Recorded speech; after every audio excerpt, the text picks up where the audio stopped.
Hi everyone, it's Mr. Most Days Off from the Best Darn Diddly Review Show. I want to say thank you so much for tuning into our podcast and also let you know of 3 additional ways you can help out the show. First, you can find and buy our merchandise at tpublic.com/bestdarndiddly. You can also support our sponsors popthreads.com for all your other t-shirt needs and use our discount code Simpsons at checkout. And finally, you can find us on patreon.com. Thank you again so much for listening to the Best Darn Diddly Review Show. And please enjoy this week's podcast. Hello again, everyone. Welcome back to the Best Darn Diddly Review Show. This is a weekly podcast for anyone who loves The Simpsons, or ever has loved The Simpsons, hosted by 2 dudes that grew up on The Simpsons.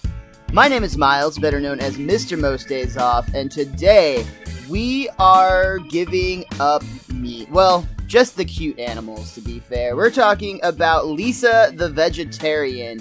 And of course, joining me as always, your co-host with the most, and carnivore I might add, Richie the Whiz Kid. How you doing today, Rich? You know, I wasn't gonna eat those poor, cute little animals until they did the imagery where you saw the meat actually coming off the animal. And then I was like, yeah, I'm gonna eat him, let's be honest. Tasty shapes. Baby sheep. I have to admit, like, that sheep, the way it looks in the petting zoo and then again in Lisa's dreams or fantasy or daydream or whatever you want to call it, is one damn adorable sheep. Maybe even on the level of a more modern cartoon like a Mr. Tinkles or Mr. Twinkles from Rick and Morty. Okay, yep, I can totally buy that. So yeah, it does make you feel a little bad. They get cuter as they go. Is that a Simpsons did it, though? Because that's a really reminiscent sheep. I don't know. Does that count? Is it even a sheep? Is it a lamb? What's the difference? I really don't know. Well, that's what we're going to talk about in today's episode, Miles. That's going to be the whole hour-long conversation is about this one sheep. So let me go ahead and throw it back to you. The man, the myth, the he that blows big time. It is Miles. That's way to get into the spirit. I love that. Marge is great in this one, and at least in that scene. But we are talking about Lisa the Vegetarian today, which originally aired on October 15th, 1995. And this is an interesting episode, at least from the production standpoint, because this is another David Merkin episode. Could you feel that, Richie? Could you? Honestly, I was thinking about how it was up to par with the other episodes in the season, so I was just under the impression that it was Oakley and Weinstein, but now I can look back on it and see some a little darker moments, so I guess it makes sense, man.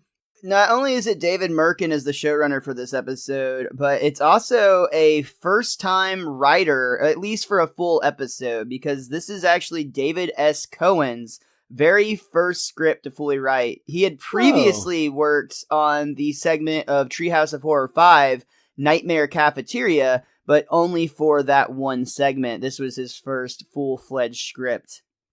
I remember Mike Reese talking about his twisted mind for that cafeteria when he was on our show. Yeah, for sure.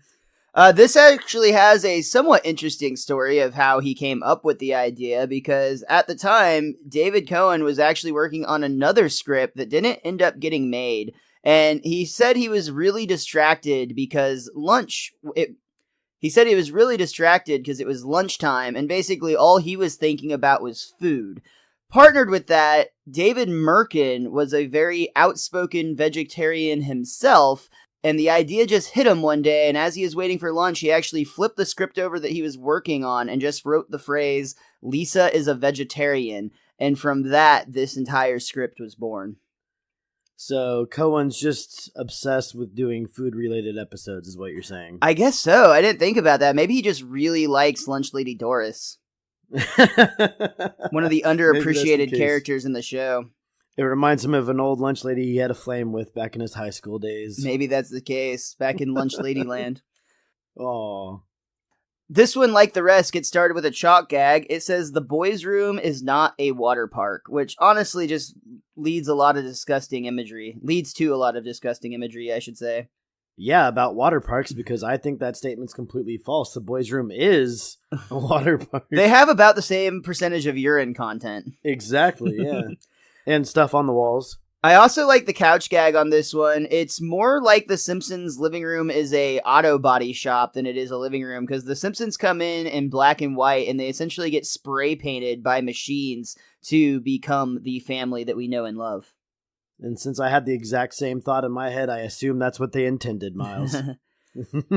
The episode officially opens with the family in the car, and we get one of many great callback jokes to earlier jokes in the season, or series, I should say, because in this case, we're getting the classic, "Are we there yet? No. Are we there yet? No. Are we there yet? No." But instead of the kids hounding on Homer, this time it's actually Grandpa Simpson. And I love that, too. You love to think that just runs through the Simpson gene. It's nice to think that they have that from their grandfather. That's really, really fun trait. And I love how he changes it at the end where Grandpa says, "Are we there yet? Are we there yet?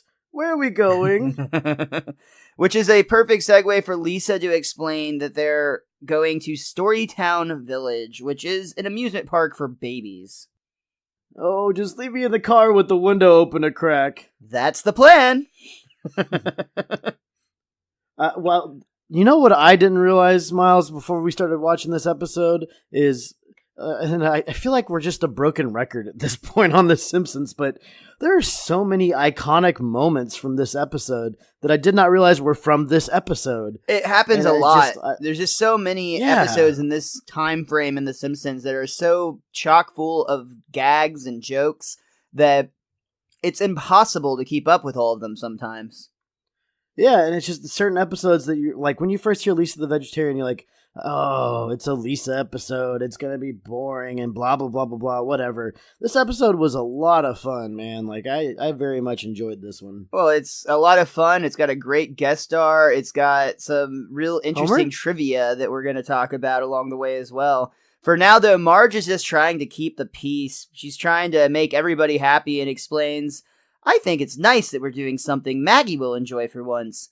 Besides, I'm sure Storytown Village is also fun for everyone. From 8, and she points at Lisa, and then she points over to Grandpa and says, to God only knows. Storytown Village, fun for ages 1 to 7.5. Aww. What a great visual gag right there. Just the perfect cutoff. But it's nice that they're doing something for Maggie. Yeah, I'm sure it'll go well. And basically this park is just a recreation of a bunch of like Mother Goose stories. We've got the 3 little pigs. We're going to see Goldilocks and the 3 bears and Grandpa. But it's like really bad animatronics, which immediately in my mind made me scared for the Simpsons' lives, because every time they encounter robots in the past, they at some point try to turn on them and kill them. That is very true, but Maggie is on top of her game, I guess, today. I guess she's enjoying everything too much to let anything get bad, but I do enjoy during the Goldilocks and the 3 bears experience when they say, somebody's been sleeping in my bed, it's actually true because Grandpa comes out from under the covers. I like the 3 little pigs part, just because we go back to the joke at the beginning of our episode where the wolf says he's going to blow the house in, and the pigs do their, not by the hairs of our chinny chin chin. And Bart does that, what a load of crappy crap. He blows all right. He blows big time. That's it, honey. Get in the spirit. But Homer goes, quiet boy. I have a feeling some bad stuff is going down. Which again, robots and Simpsons typically don't mix. So I can get Homer's fear here. I see what you did there with that joke, Miles, but I love how it's like, for kids 1 to 7.5, and then like Homer's on the edge of his seat with the story. I think it's good, but not great. So Bart's fed up with not being able to enjoy anything at this park. So when he sees an opportunity to get on the trolley ride, he does a limbo under the maximum height requirement bar so that he can get on the train. Future inspiration for Hermes there. True. Yeah, he might have learned his limbo background. Maybe Bart's his coach in the future. Who knows? Timelines really don't line up there, but maybe he was frozen next to Fry. I don't know. Either way, I really enjoy this gag because immediately you can see that Bart is sticking up like head and shoulders above the rest of everyone else on the train, and almost immediately it goes bad for him. because he gets hit by a tunnel, and where you think that like he's gonna get knocked off, he actually just starts dragging the tunnel along with him. Only things get worse when he actually hits Paul Bunyan's crotch, causing everything to fall over, including Bunyan himself with his axe. And what I thought would have been traumatic for all the kids, Mother Goose gets her head chopped off, but all the toddlers just cheer. I honestly did not remember this scene at all. Like the whole train part. When I saw it, I laughed hysterically with Bart's "So long, suck!" and then his face hit the tunnel instantaneously. And I just could not stop laughing at that. I had no recollection of this moment. I honestly didn't remember it either, but it's great comeuppance for Bart in this situation, because, I mean, you can't say Don't he talk didn't like that when he hits Paul Bunyan in the crotch. You can't say he didn't have this coming. I love Bart, but come on. I know what you're laughing at. Stop it. The joke's already dead.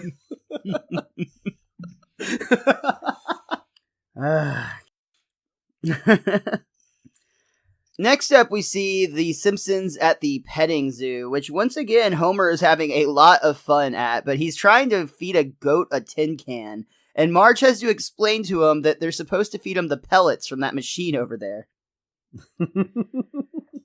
They'll eat the can. She sets Maggie down to get some pellets, and almost immediately there's like a stampede, and Maggie actually goes missing, leaving only her pacifier in the wake of destruction. Her power is uncorked, Miles. That's what keeps all the power in and doesn't let it radiate everywhere. Marge does find Maggie, She's actually being picked up by a llama, I believe it was, and it's in like the llama's fur, but Marge is able to snag her up.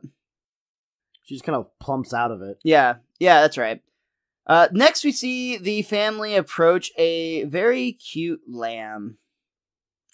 Aww. Only to look to the right and see an even smaller, cuter lamb. Aww. But still just one bit further to the right, there's the absolute cutest lamb, the Mr. Twinkles of the lamb world, in The Simpsons, because The Simpsons did it. Oh! This is just classic comedy. 3 beats, boom, boom, boom. It gets a bigger emotional reaction each time. It's fantastic, but it really sets a nice grounding for what this episode is going to come to be about. But then they have that extra little step in the joke that they are so masterful at, where they have the first lamb walk by and get in front of the small one, and then move Homer out of the knocks way. him out of the way. Yeah, out of the way, you. Lisa immediately approaches this lamb, and she's immediately infatuated. In fact, she says, "I love you." Whoa! And Marge points out, said that someone outside her family, maybe. But Marge actually points out that that was a good idea for everyone that they came. See, Lisa even ended up having a good time. Attention families, this is Mother Goose. The following cars have been broken into. Maybe not the safest of amusements. And then you have the shot in the next scene when they're pulling up into their house and the freaking back window's busted open. Yeah, so they were very clearly robbed at some point while they're at nursery rhyme land. Good thing Grandpa got out of the car. Well, it was 150 degrees. Yeah. When the Simpsons arrive home, they notice that the Flanders are actually having a barbecue, and there are a lot of Flanders there. Flanderses. Oakley dokley. Ned, you're having a family reunion and you didn't invite me? Oh gosh, Homer. This is strictly a Flanders affair. I've got family here from around the globe. He points out his relative, Jose Flanders. Buenos ding dong dolio, senor. And this is Lord Thistlewick Flanders. Charmed. A googly doogly. I love Thistlewick Flanders. He's great. Actually, I really like Jose Flanders as well. It's all great. But yeah, Homer's just upset that he wasn't invited. He's not getting the concept that it's only Flanderses. And he decides that he's going to have a barbecue and only invite the people that he wants to invite. That'll show him. Can I come? Sure. Go! I love that he points out that I'm not invited after I painted those cool stripes all over your car. Immediately after this, too, we see the selfishness of Homer when he goes up to Marge and is like, this barbecue is going to be hard, thankless work, but I'm sure you're up for it. And then Marge even has a great line. Well, it could be a good chance to get to know our neighbors outside of a courtroom setting. And they decide that Marge should serve her famous lamb chops, which are absolutely delicious. And Marge points out that, it's all due to the secret ingredient. Salt. Oh, don't tell anyone, Miles. Well, this is where things start to turn for Lisa, because now, instead of just seeing a cut of meat, this lamb chop suddenly has a face, and it's the adorable, cute lamb that Lisa had petted at the zoo earlier. Please, Lisa, I thought you loved me. Loved me. Marge sees the concern on Lisa's face, but just confuses it for Lisa needing more meat. She starts to slide several lamb chops on her plate. I can't eat this. I can't eat a poor little lamb. Lisa, get a hold of yourself. This is lamb, not a lamb. What's the difference between this lamb and the one that kissed me? This one spent 2 hours in the broiler. Chomp. Bart! Sensible bites. All right, Lisa, if you don't want lamb chops, there are lots of other things I can make. Chicken breast, rump roast, hot dogs. As Marge is talking, Lisa's envisioning the actual animal that these hunks of meat are coming from, and the hot dog's great because there's at least 1/5 shoe in that hot dog. I thought it was rat, pigeon, and then raccoon, I believe. And then a shoe. Yeah, it was all stuff you would not want to eat. Yeah, stuff that probably is actually in them. True. I also really love that when Marge first scolds Bart, you think she's going to get onto him for being mean to his sister, but it's just that he's taking big bites. Sensible bites. This is where Lisa just has an absolute meltdown. She declares that she cannot eat any of these animals. Wait a minute. Lisa, honey, are you saying you're never going to eat any animal again? What about bacon? No. Ham? No. Pork chops? Dad, those all come from the same animal. Yeah, right, Lisa. A wonderful, magical animal. Which, this is definitely a contender for one of the best jokes in this entire episode. It's definitely one of the most memorable and quoted lines that you see, especially in meme form online. But just really, really great stuff from Homer. And have to say that David Cohen actually said that this was inspired by John Swartzwelder in real life, just in the office, talking one day about the incredible animal that the pig is and all the various cuts of meat that come from it. And he was just so impressed and amazed by this animal. And David S. Cohen got the idea to write that in as a Homer line, just kind of make it a little bit more like he really didn't know, as opposed to Swartzwelder was just impressed by it. It's funny how much of this episode's based off of the Simpsons staff so far. True. Yeah, that's right. I also like that as we cut to the break from our first act, we actually see Bart and Homer going at this lamb chop like they were animals themselves, growling and snarling at each other. And eating meat is bad. Hey, that's my chop. And I'm calling it right here, folks. I can almost guarantee you that Miles will at least one more time say that it might be his favorite line in the episode. Oh, I haven't said that yet. I said this is a contender for favorite line in the episode because it's not my favorite line in the episode, sir. Thank you very much. So I am correct. All right. Well, I'm rolling my eyes at you much like Lisa did at her family as we take our first break. We're going to be right back after we hear from some buddies of ours. I'm Jay. I'm Bob. And I'm Corey. We are the Cretans Guild. We're a trio of manchildren whose friendship predates The Lion King, Green Day's Dookie, the N64, and the Chunnel. We have backgrounds working in television, video games, radio broadcasting, creative writing, and pizza delivery. That's a large cheese, right? On our podcast, Nerd or Not, you'll hear us talk about board games, TV, movies, comics, collectibles, video games, wrestling, theme parks. We even did a segment on pizza. So check and listen to us on Podbean, iTunes, Google Play, and YouTube. And check out our socials on Twitter and Instagram under Cretans Guild. Welcome to the Guild. Greetings, friend. Do you wish to look as happy as me? Well, you've got the power inside you right now, so use it and send $1 to Best Darn Diddly. You can find us on patreon.com or donate to us directly on PayPal at bestdarndiddly@gmail.com. Don't delay. Eternal happiness is just $1 away. $1 for eternal happiness and to support one of my favorite podcasts. I'd be happier with $1.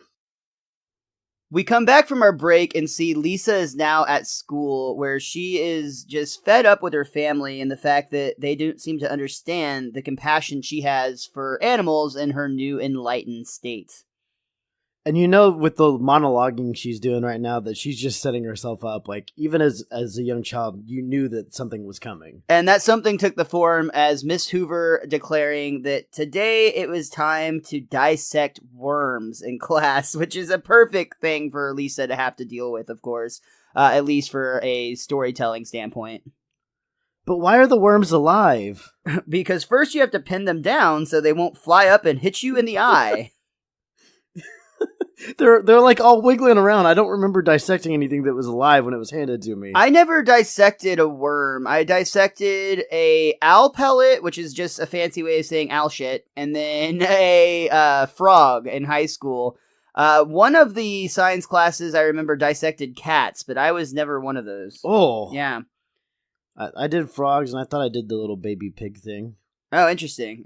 But yeah, never. If I remember correctly. Never worms, though. I can't imagine they're that interesting to cut into, honestly. But I don't know. I don't know anything about the biology of a worm. I also didn't know that worms talk like lambs. We're going to discover that soon. First, I really love this interaction. #science. First, I really love this interaction with Ralph and Miss Hoover.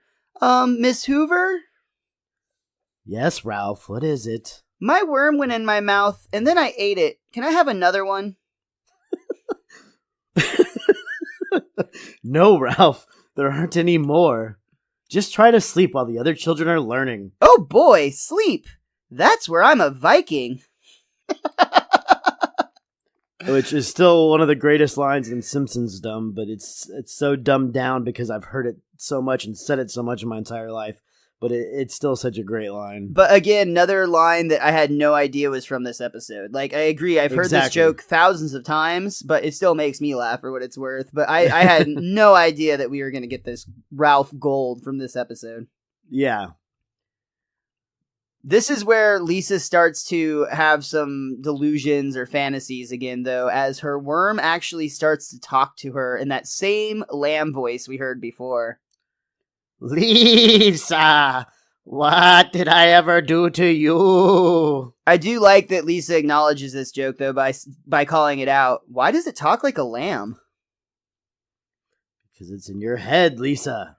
But as Lisa pulls the knife closer and closer, she struggles more and more with her conscience until she eventually just puts the knife down and declares, Miss Hoover, I don't think I can dissect an animal. I think it's wrong. Okay, Lisa. I respect your moral objection. And as Miss Hoover says this calmly, we see her reaching for a silent alarm underneath her desk labeled the Independent Thought Alarm, which that is my favorite joke in this episode, only because I think it's just perfectly on the nose, and we'll get 3 beats on it. You mean it's perfectly on the button? Exactly. Well played, sir. Just like my joke. Well played, sir. Immediately, we see Lisa in the cafeteria next, where she has options such as Giblet McNiblets, Salisbury balls, and cow's legs. Ugh. Excuse me, isn't there anything here that doesn't have meat in it? Possibly the meatloaf. Well, I believe you're required to provide a vegetarian alternative. So, Lunch Lady Doris picks up a hot dog in a bun and just shakes the hot dog out of it, puts the bun down plain on a tray, and says, "Yum, it's rich in bunly goodness."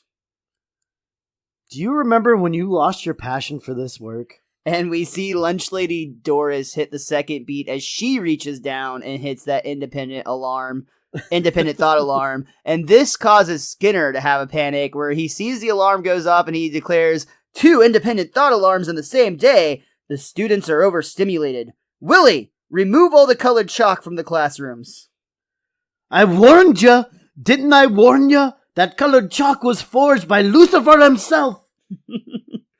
So, we then cut to the Simpsons' home where, once again, like they have many times before, Bart and Lisa are watching Itchy and Scratchy. And I really appreciate this scene as it came back to back with Bart sells his soul, because I felt like it was very reminiscent of the scene where Lisa was trying to find, help Bart find the funny in his favorite show. And we kind of have another role reversal here, where this time Bart is cracking up at the antics of Itchy and Scratchy, but Lisa is now seeing it under a new light for the first time as she realizes that maybe, just maybe, some episodes of Itchy and Scratchy imply that it's funny to mistreat animals. Just some episodes, though. Miles, I'm sorry, my friend. I can't get over... There's something about the last line that Doris had that's still bothering me here. Oh, what's that? You said this episode was showrun by Merkin, but the whole Bundley goodness thing all of a sudden just hit me. Is that a callback to Heady Goodness? I don't think so. I don't think those two are related in any way, to be honest. Okay, thank you. I just needed to be talked down off that ledge real quick. It's fair. I wish you would have got to me sooner with the Bart the Beastmaster, because I could have talked you down before you got off into Crazy Town with that shit. But that's for a different episode. Back to Itchy and Scratchy and right. Animal violence. Is it prevalent in Itchy and Scratchy? Let's debate. Well, Bart this explains... on CNN. Bart explains that cartoons don't have messages, and he's actually kind of like putting himself in a very precarious position as he gives this speech, putting himself right in front of the conveniently located swinging door that appears and disappears as needed. It's just a bunch of hilarious stuff, like people getting hurt and stuff like that. Wham! Hey kids, I just got my party invitations back from the printers. And Homer just annihilates Bart with that door as he comes in excitedly. But Lisa sees that they're cut out in the shape of a pig, and she's already a little concerned because it says, "Come to Homer's BBBQ." The extra B is for BYOBB. What's that extra B for? It's a typo. Dad, can't you have some other type of party? One where you don't serve meat? All normal people love meat. If I went to a barbecue and there was no meat, I'd say, "Yo, Goober, where's the meat?" I'm trying to impress people here, Lisa. You don't win friends with salad. You don't win friends with salad. You don't win friends with salad. You don't win friends with salad. And we see the Simpsons, or at least Homer and Bart, have actually formed a Roomba line, and they go Roombaing off screen. And when they come back, Marge has joined in. So you get all 3 Simpsons going, You don't win friends with salad. You don't win friends with salad. You don't win friends with salad. Mom! I don't mean to take sides. I just got caught up in the rhythm. And on the commentary, Matt Grading points out that this is one of the highest points in Simpsons history. Yes! I love this part, man. Ever since we started doing this show, we've been using that meme, but also just it comes up in conversation so naturally. I say this at work all the time where people will be like, "Oh yeah, I had the Caesar salad and blah, blah, blah." And I just go, "Ew." And they look at me and say something, and I go, "You don't win friends with salad." And then I get an even angrier look half the time. Oh yeah, I actually enjoy having salads now and again, but I make fun of myself when I order them because I'm obviously not making friends when I do. By the way, Miles, are you saying barbecue every time you say it? Barbecue? It's the food that was created by the Mattel Corporation? Yeah, it sounds like you've said that a few times, and it's painting a very vivid picture in my imagination. Trip on the Barbie. Yeah, there you go. I was just curious. Isn't that how you say it? Sure, Miles, sure. It's nuclear, Richie, nuclear. It's barbecue. So anyway, back at school, Skinner is kind of hitting the panic button, and he has to bring in a You film mean the independent thought alarm button? Yeah, he has to bring in a film by none other than Troy McClure to help put to rest some of the allegations or just the agitation that's been brought against Meat in his school. Good morning, class. A certain agitator, for privacy's sake, let's call her Lisa S. No, that's too obvious. Let's say L. Simpson has raised questions about certain school policies. So, in the interest of creating an open dialogue, sit silently and watch this film. I love that whole bit. And I will say, I have done this my entire life, where I do the Lisa S. No, L. Simpson. And I've been in a few, managerial positions, if that's how I pronounce that correctly. And I've done this at bits where I say, like, somebody messed up, and I'm not going to put them on notice or talk about them openly, but let's just call them this. No, that won't do. This. Like, I've used this before numerous times. It's always in a joking joke. manner. Skinner obviously outs Lisa very quickly. And we see the film The Meat Council presents Meat and You, Partners in Freedom. We do see a title card, which actually pops up with the number 3F03 in it, which of course is the nerdy way of writing the episode number for this episode. I love it personally when they hide the episode number in the episode. I almost wish they did it on every episode. And furthermore, I hope one day this is one of those things that we find out that they did. Like, it's just we've all missed it for all of these years, but in every episode of The Simpsons, the title actually has the title card in it. That'd be great. That would be very clever. You know, Miles, I did see Ralph Breaks the Internet this past weekend, and they definitely had their A113 thing hidden. Oh, cool.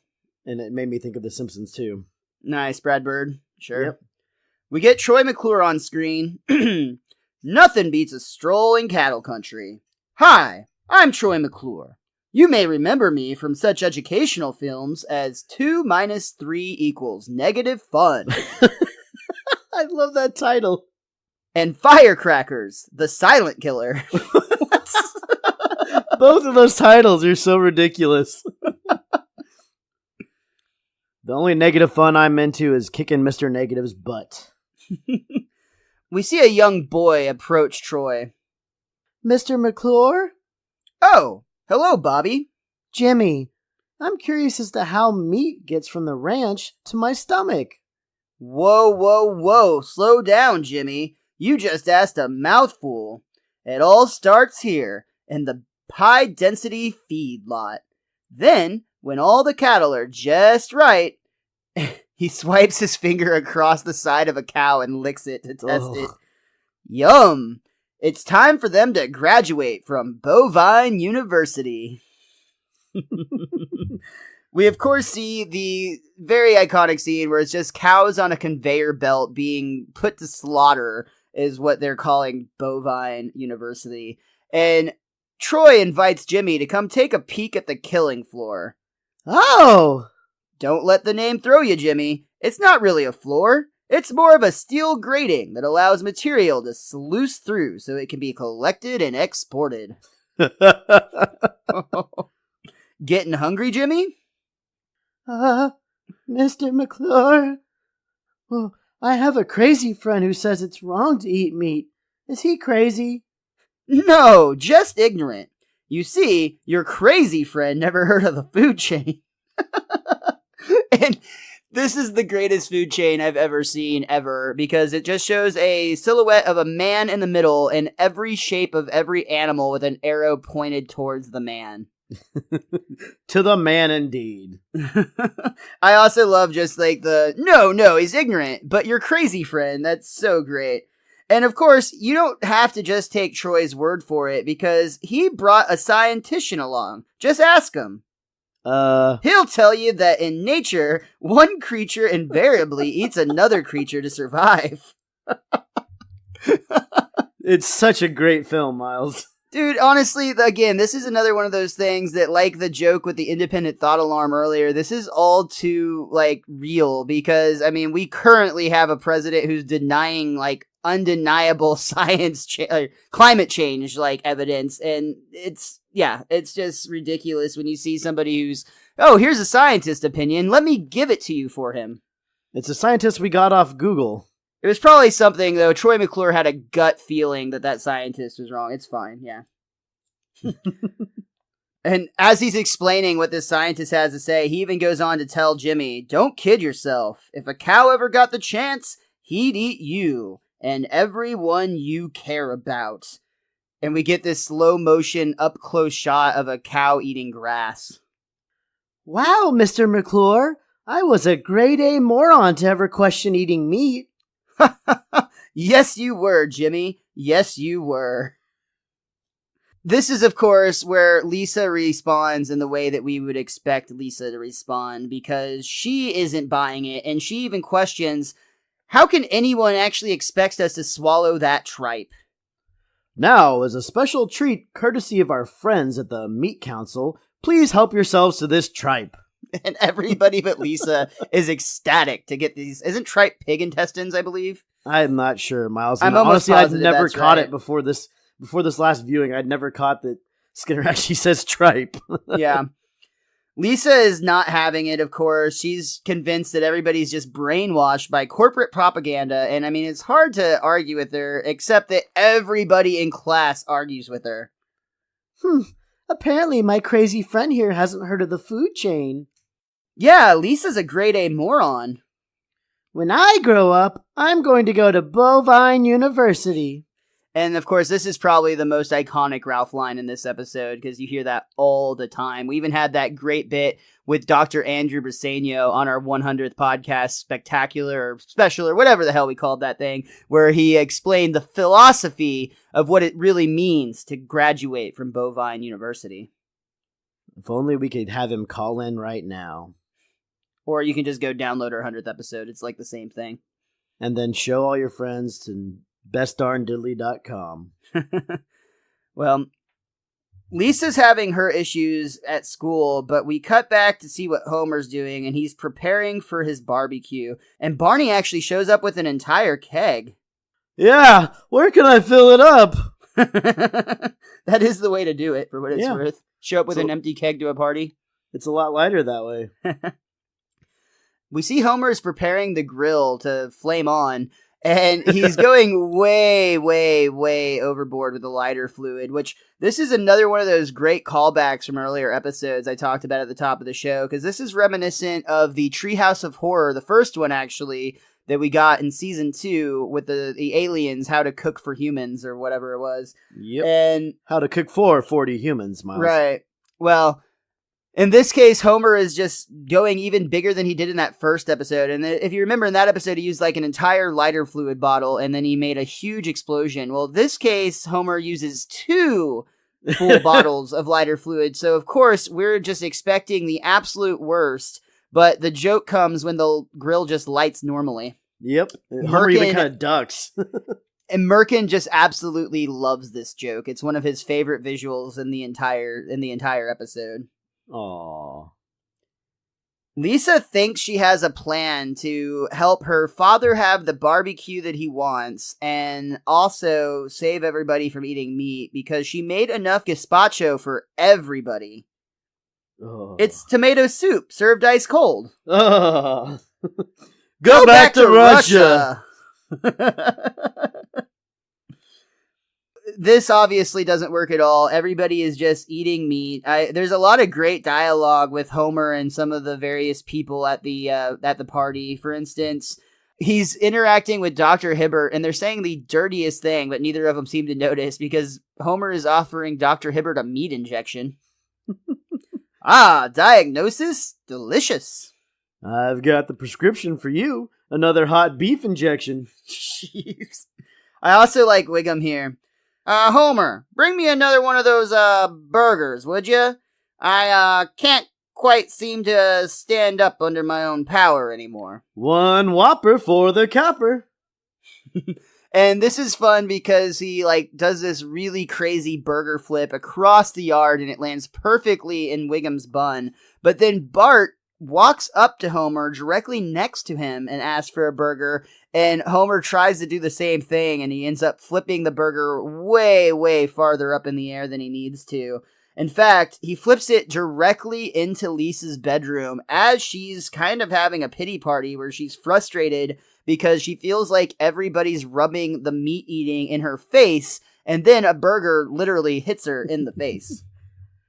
And I can't help it, Miles. Every time I watch this scene, I feel really good for Homer. It's one of those moments where like he's actually succeeding and he's having joy and everything's going perfectly, which you want with every ounce of you for it to continue to go that way just because he's having so much fun. But you know something's probably going to go wrong.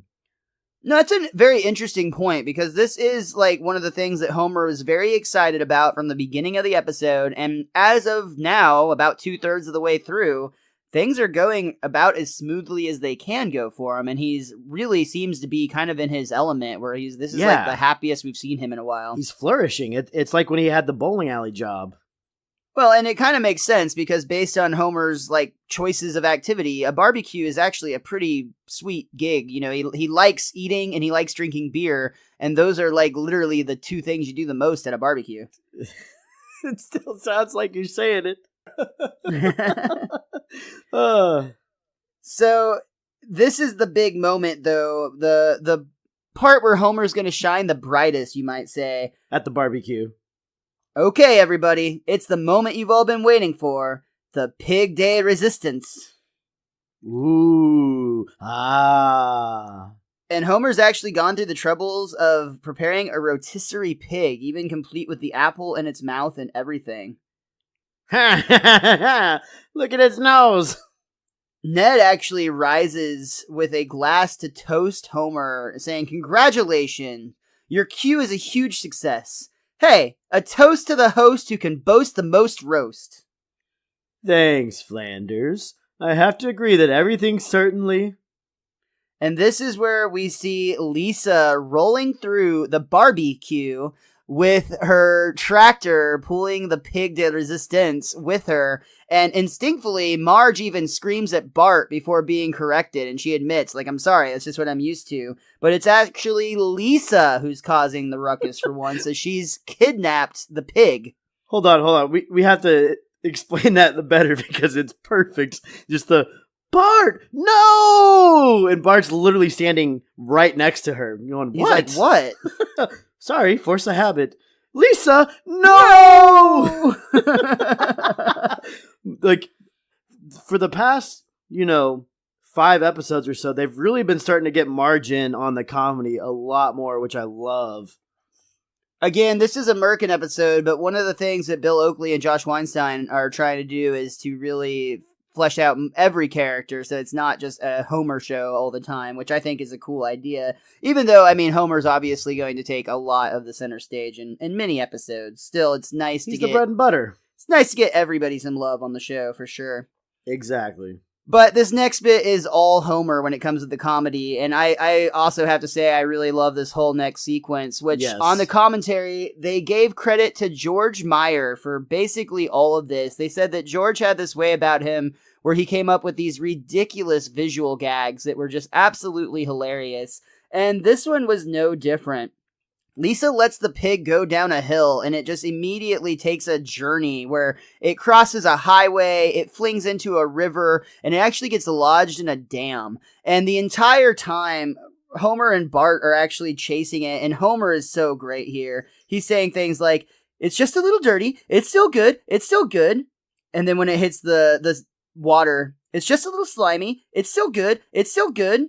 It hits the dam, and actually as the water starts to build up, it causes enough pressure that the pig shoots through the air and goes flying. This time, Homer's like, "It's just a little airborne. It's still good. It's still good." It's gone. I know. I have actually done this. I am admitting it, so I might as well say it. Sometimes when you drop food on the floor for a second, I'll go, "It's just a little dirty. It's still good. It's still good." And I'll pick it up. But yeah, it's just I do like that saying all the 5 time. second rule. Absolutely. I'm with you. But this is the better way to do it. Well, and they did a great job of tying all this into a nice little end beat for the end of the second act, because we see the pig is flying through the air, and we actually cut to Mr. Burns and Smithers at the power plant, and they're discussing Burns's charitable donations. You know, Smithers, I think I'll donate $1 million to the local orphanage. When pigs fly! As they're laughing together, the pig flies through the power plant silos or the smokestacks or whatever you call those things, and they actually kind of pause as they see a pig fly by the window. Smithers asks, "Will you be donating that $1 million now, sir?" No, I'd still prefer not. And that actually brings us to our second act. Real quick before we take our break, in addition to that whole just gag being hilarious, the scene specifically where the pig is flying over the power plant is a direct homage to the album cover from Pink Floyd's album Animals, where you see a pig flying over London's Battersea Power Station. So basically it's almost an exact replication of that album cover. And that's just another great example of just how smart The Simpsons are, from everything to science to pop culture. On that note, we're going to go ahead and take another quick break, and we'll be right back with the conclusion of Lisa the Vegetarian. With the two smartest guys in podcasting. Hey guys, it's Richie the Whiz Kid here from the Best Darn Diddly Review Show, and I'm here to talk to you about PopThreads.com, your number one source for finding awesome nerdy t-shirts. Are you sick from not knowing what to wear when you go out with all your friends on the weekends? Well, don't have a cow, man. Go to popthreads.com, and if you use the code Simpsons at checkout, you can save 15% on all your t-shirt needs. Hi, I'm Lainey, host of the True Crime Fan Club podcast. If you're a true crime addict like I am, then my show is for you. I'll peel back the curtain and give you a glimpse into the life and crimes of some of the most demented minds. Check out the episode Broken Bonds and listen to a brother reveal a deeply held secret. Or hear about the day that the heavy metal community will never forget in the episode Dime Bag. These episodes are just a sample of our catalog, so you have plenty to binge. Just search for True Crime Fan Club Podcast in any podcatcher. You won't want to miss an episode. Back for our last act, we see Homer is desperately searching the sky with his binoculars, trying to find that lost dinner. From the barbecue. Give it up, Dad. Piggy ain't coming back. Homer loses it at this point. "Lisa, you ruined my barbecue. I demand you apologize this second." I'm never, ever apologizing because I was standing up for a just cause and you were wrong. Now, if you'll excuse me, I'm going to my room. That's it. Go to your room. Next, we get this great sequence at the Simpsons breakfast table. Homer is trying to communicate, but he doesn't want to talk to Lisa, but he just keeps getting confused. "Marge, since I'm not talking to Lisa, would you please ask her to pass me the syrup?" Oh, dear, please pass your father the syrup, Lisa. Then Lisa says, "Bart, tell Dad I'll only pass the syrup if it won't be used on any meat product." You dunking your sausage in that syrup, homeboy? "Marge, tell Bart I just want to drink a nice glass of syrup like I do every morning." That would take so long to... Tell him yourself. You're ignoring Lisa, not Bart. "Bart, thank your mother for pointing that out." Homer, you're not talking to me. And secondly, I heard what you said. "Lisa, tell your mother to get off my case." Dad, Lisa's the one you're not talking to. "Bart, go to your room." Why not just eat him, Dad? "I don't need any serving suggestions from you. Your barbecue wrecking know-nothing know-it-all." That's it! I can't live in a house with this prehistoric carnivore! I'm out of here! Slam! "That's it! Go to your room!" Homer is It's just the not quite maddest getting you've- the take on this go to your room thing. That's the maddest you've ever heard, Lisa, like, ever in the history of The Simpsons. She's been angry with her father specifically many times in the past, but this is definitely seems like it's on a new level. Yep. There's no coming back. And unfortunately for Lisa, she once again finds herself in kind of an isolated place because as she walks down the street, even the other kids make fun of her. Sherry and Terry together. Look at Mrs. Potato Head. She has a head made out of lettuce. I can't believe I used to go out with you. Which is my favorite of the 3 callbacks we get in this from previous episodes, I should say, because they're referencing I Love Lisa, where Ralph and Lisa, technically for a very small portion of time, were dating. Well, according to Ralph. Yeah, but still, it's such a funny callback. I love it. Even Janie gets in on the fun. Are you going to marry a carrot, Lisa? Yes, I'm going to marry a carrot. Oh, she admitted it! She's going to marry a carrot! Lisa just walks off frustrated, and she passes a Krusty Burger where she sees a sign to try our new beef-flavored chicken. Man, I want to eat that. There's a moment of optimism for her when she sees a billboard that says, "Don't eat beef," but then you immediately see it says, "Eat deer." Oh. Lisa's completely fed up, and she actually throws her hands in the air as she runs into the Quickie Mart. And she sees a sign that says, "Premier Gourmet Hot Dogs, 8/99 cents." I'm confused by that joke. Yeah, I believe that it means that there's 8 for 99 cents. They're just trying to get rid of them. Oh, 8 that makes total sense. I'm an idiot. Yeah. Lisa is finally, again, just losing it. The whole world wants me to eat meat. I can't fight it anymore. And she actually takes a bite of the hot dog and yells out, "There! Is everybody happy now?" I take it from your yelling that you like my tofu dogs? Tofu? Oh, yes. No meat whatsoever, and only thrice the fat of a normal hot dog. I made the switch and nobody noticed.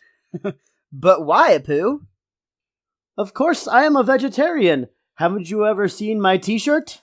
And this is a wonderful visual gag because Apu holds up a shirt that says, "Don't have a cow, man." Very similar to somebody's favorite catchphrase.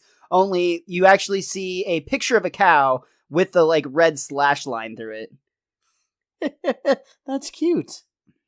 I also love when Apu decides she's going to show Lisa something secret, and they go over to the counter or the cooler marked non-alcoholic beer, and it actually opens a secret doorway. Wow, a secret staircase. But what do you do if someone wants a non-alcoholic beer? You know, it's never come up.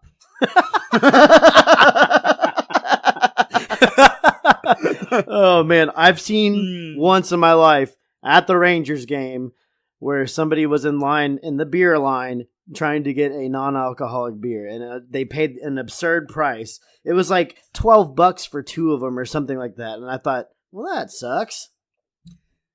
I just honestly don't get it. Yeah, I like beer, but I would not put up with the flavor of beer without the great alcoholic reaction that comes with it.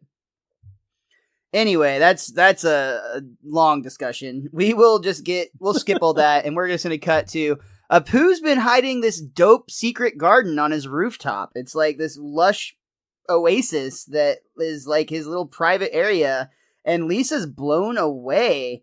And he even points out that Apu says this is where he comes when he needs some refuge from the modern world, or when he wants to see a drive-in movie for free, because he actually looks over the fence of a drive-in movie theater. Which there are 2 movies playing, Miles. One is I Spit on Your Grave, real movie. The second one, I Thumbed Through Your Magazines, not a real Which movie. is only scary for a convenience store owner. So Lisa is kind of relieved that she explains that this whole obsession with meat is why she ran away from home in the first place. And that's when our special guest shows up. Both Paul and Linda McCartney come walking out of the shrubs of this secret rooftop garden. Man, and immediately I have to point out that you actually see the color of both of their eyes when they talk, and it always just really, it almost takes away from the scene for me because I can't get around it. Great observation, and you're absolutely right. They are one of the very few, if not the only guest of the show to have colored eyes, because as you are aware, most Simpsons characters just have black dots for pupils. Yes, and it totally just takes me out of the scene. It takes you out of the scene, really. Especially Linda, because hers are blue, and it just like, I can't, I mean, I can hear what they're saying, but it draws too much attention away in the moment, I feel like. Interesting. It didn't bother me at all, but it is definitely noticeable. Like, it jumps out, and it's very loud visually. I'll give you that. But it didn't bother me personally. But this is actually the real voices of Paul McCartney and Linda McCartney as well, his wife. Paul, of course, one of the 4 original members of the Beatles, and the third living Beatle to appear on The Simpsons, which is pretty fucking cool, just in general.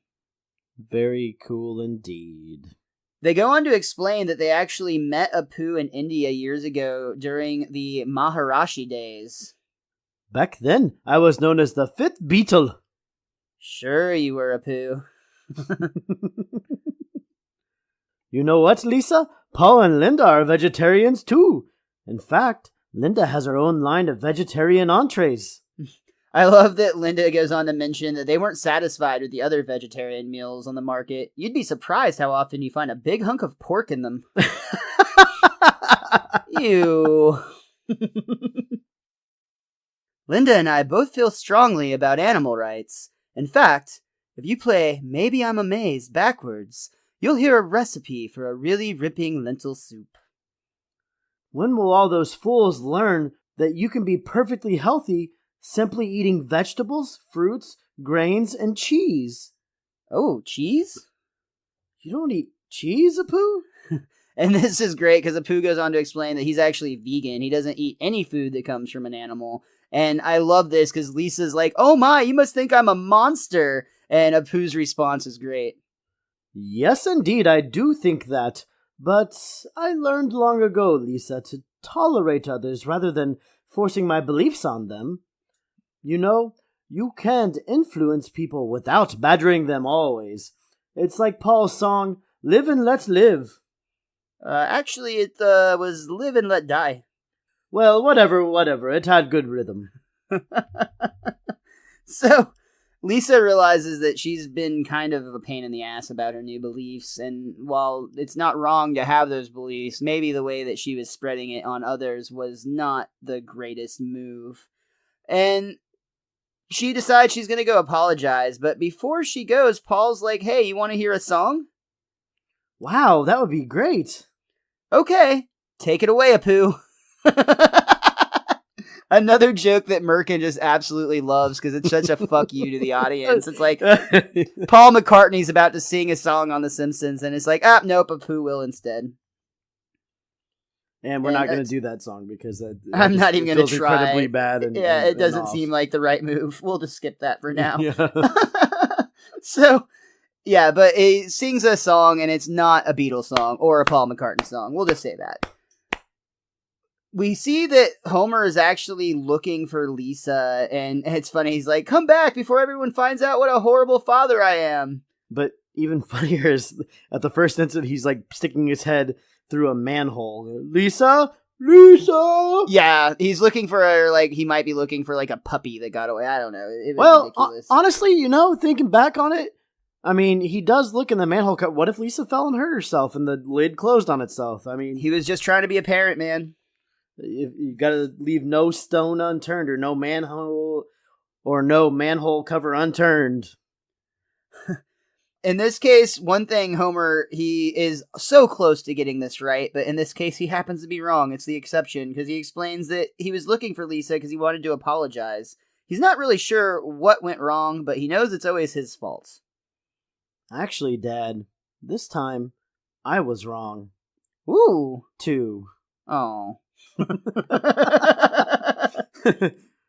While I was gone, I got some really good advice from Paul and Linda McCartney.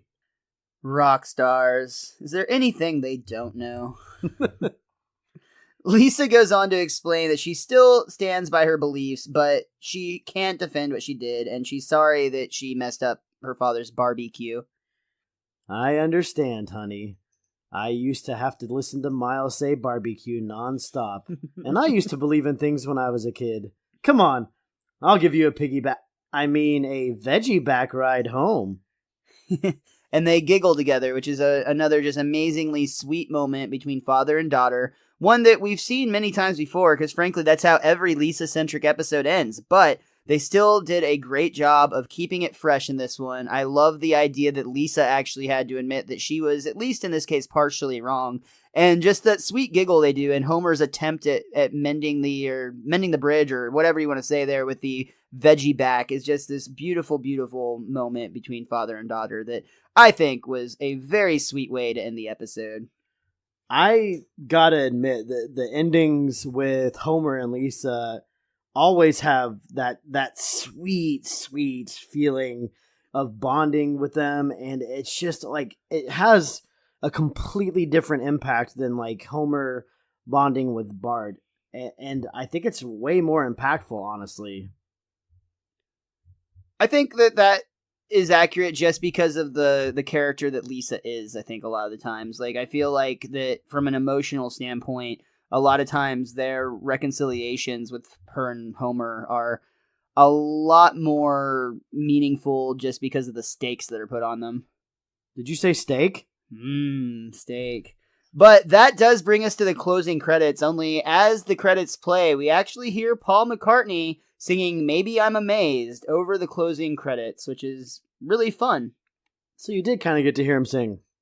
And that's not all, though. Did you notice anything else in the credits, Rich?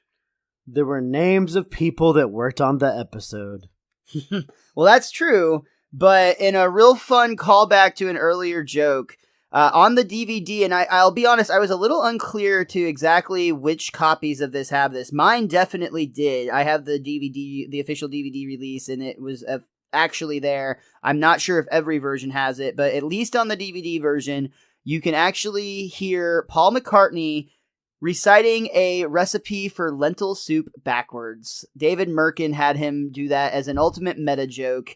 It is referenced earlier in the episode, of course, so he actually does their actual, Paul and Linda's actual lentil soup recipe recited backwards over the closing credits. And at the very end, he says, "Oh, by the way, I'm alive," which is a reference to the real 1960s Beatles song, "I'm So Tired," which many claim that if you played it backwards, you could hear John Lennon moaning, "Paul is dead, man. Miss him, which led to the conspiracy theory, shout out to Toby and the Secret Transmission podcast, that Paul McCartney actually died back in the 60s, and that the person that's coming around is like a clone or a replacement of sorts. It's a fascinating theory.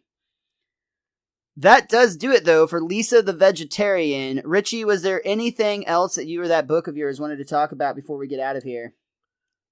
You know, Miles, my guidebook did want to point out that during the barbecue, Reverend Lovejoy is in the background drinking a beer. Oh, fun. Which I thought was pretty cool. It also like to point out that there was one person, and it did say person in the guidebook, which is not technically correct, that was eating Lisa's gazpacho. And that would be Santa's little helper, licking that bowl. I don't know, I think dogs are people. I count it. He thinks he's people. Or he thinks they're people. But as I said at the top of this one, man, this was just another already very, very solid, great, fun Simpsons episode with a lot of impactful moments in it and a lot of just joyful moments that make you laugh and smile. And I just, man, it's been a great season so far, Miles. Like, I don't know if there's been a season that has 5 episodes right off the back. Well, I'll say 4. The low point for me right now is Who Shot Mr. Burns Part 2. Interesting. That one's kind of a unique animal in its own, but yep. So, and this one was also interesting because we already mentioned that David Merkin is the showrunner. So I believe this was actually a holdover episode. I'm not 100% on the timeline on that, but I know that he was running the show, and he was also the one that managed to get Paul and Linda McCartney to agree to the show. And this is a fun story as well, and another thing that just makes me love Merkin so much, because you see, David S. Cohen had brought this script idea to him, and Merkin immediately loved it. He recognized that there was some fun being made at his expense, but ultimately, he knew that this episode was going to spread the message that vegetarianism is at least worth considering, and that was something that he was passionate about. When this episode was originally written, though, there was no Paul and Linda McCartney. It was just Apu at the end, and Merkin had a plan. He knew that McCartney was also an outspoken vegetarian, and he approached it at that angle, talking about the benefits to vegetarianism, and it worked. There were some stipulations. Merkin and Matt Groening were set to fly out to the McCartney's personal recording studio in their home in London. But before they would agree to do the show, one of the stipulations was that Lisa couldn't just be a vegetarian for that episode. She would remain a vegetarian for the remainder of the show. It was never contracted. It was only a handshake deal. But as of season 30, as we know, Lisa has stayed true, or the Simpsons have stayed to that word. And Lisa still remains a vegetarian to this day. So that's the reason why. Like, this might be the first instance of not a really full Simpsons reset then. That's a very fun point, and it's very interesting, especially coming on the heels of Who Shot Mr. Burns, because as we discussed, a lot of fans were a little bit upset, and they even referenced it in their chalk gag, that there was no significant changes made after that show, but this actually was a significant change, or at least a somewhat permanent change, something that would make for further plot points. And everybody who worked on this episode, which again, from the commentary, it was David Merkin, Mark Kirkland, the director, David S. Cohen, the first-time writer for the show, and all of them just talk about how pleased they are with this one, because a lot of episodes come back and reference it, because it did, in fact, set that guideline that Lisa's a vegetarian now. That's really cool. Thank you for that fact, Miles. Just learning more, even though I've seen this episode's an innumerable number of times. Innumerable is your word of the day. A couple more quick things about Merkin, though. He always talks fondly of the guest he gets to work with, and these were no exception. He talked about how just welcoming and amazing both Paul and Linda McCartney were. They at points just gave him a tour of their home and showed him some of the various instruments and things. They had like a bass guitar that was actually played by Elvis, and they had many of the instruments used from their own music that McCartney actually played and sang along to, like for a personal audience of Merkin. You'll notice I keep saying that because, unfortunately for Matt Groening, he missed out on this opportunity because he missed his airplane. So Merkin got a solo experience in audience with the McCartneys. Groening was supposed to be there too and didn't make it, though. Groening didn't even seem that upset about it. He even said that it was just such an honor to have McCartney and the rest of the Beatles on the show that it was literally a dream come true. So that it just means so much that he was willing to be on the show. So I think that's a great way to end this one. That's going to do it for this week's Best Darn Diddly review show. Just like Groening appreciates the Beatles, we appreciate you. We cannot thank you enough for downloading this show. We can't thank you enough for sharing this show with your friends. And we definitely cannot thank you enough for all the wonderful feedback and conversation that we get to have with you on Instagram and Twitter. Thank you, thank you, thank you. Please keep joining us as we continue our journey through The Simpsons, the Golden Age, and beyond. And while you are interacting with us, please also don't forget to follow us. I'm at thewiz_kid23. Follow Miles at Mr. Most Days Off. And please follow our show at Best Darn Diddly. That's DIDDLY.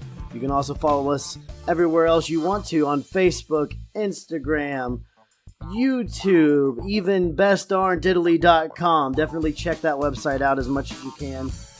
I hope that my picture will pop up for all of you, as it does not for me. Maybe I should update it at this point.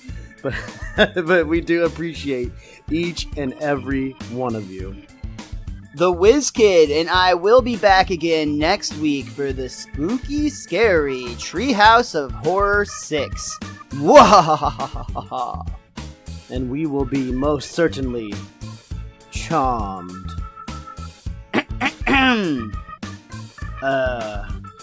A googly McDougally. And until next time, be cromulent to each other.